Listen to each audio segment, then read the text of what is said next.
इसके बाद आप देखेंगे कुमारपाल के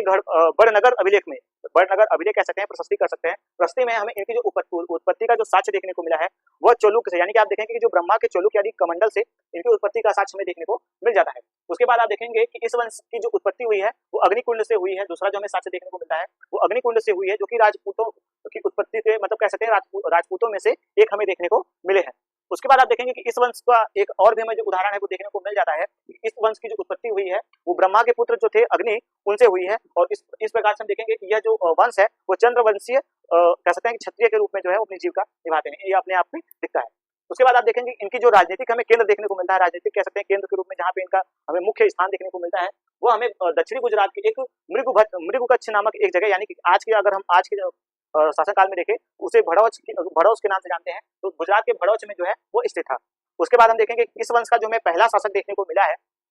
वो मूल राज प्रथम देखने को मिला है